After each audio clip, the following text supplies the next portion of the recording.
Ronald Reagan, of course, made cutting taxes the centerpiece of his campaign for president back in 1980. And yes, he made good on his promise once elected, signing into law what was then the largest tax cut in history. This time around, as we've been talking about, Kamala Harris campaigning on raising taxes for many Americans, including boosting the top income tax rate to 39.6% and raising the corporate tax from 21 to 28%. Yikes. Joining me now, Heritage Foundation economist, former Trump economic advisor, Steve Moore. I mean, Steve, there couldn't be more dramatic opposing views on how this economy should be run. You know, look, I just mentioned to Jim Urio there, Steve, look, what would happen? This tax on realized gains. I mean, the taxes on the so-called rich, and it's always the middle class that ends up getting socked the most. I mean, this is dangerous stuff, is it not? It sure is. And, you know, I did live through the Reagan era. I came to Washington, D.C. in 1984 and actually had the privilege of my life of working in the Reagan administration for Ronald Reagan. And you're right. Here's an amazing statistic. When Reagan came into office, actually, the top income tax rate in the United States was 70%. 70%. When he left office, the highest rate was 28%. That's a very dramatic reduction in taxes. And yet, guess what happened to tax revenues? Tell me. They went up.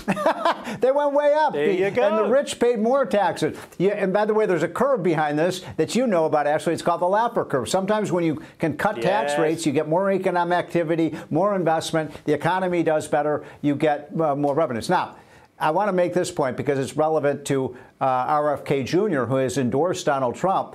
The other big tax cutter of modern times, of course, was John F. Kennedy. When he came into office, the highest tax rate was 90%. He slashed the tax rates across the board. Yeah. He was very famous for saying that that when tax rates are too high and tax revenues are too low, we have to cut the rates to make the economy grow faster. So if Reagan got that and John F. Kennedy got that, why can't Kamala Harris understand that concept?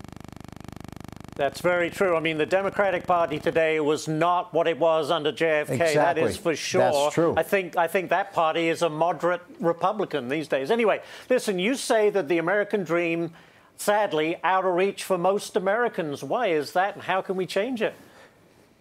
Because, you know, when you define the American dream, it's a lot of things. But one of the hallmarks of the American dream is being able to afford a home.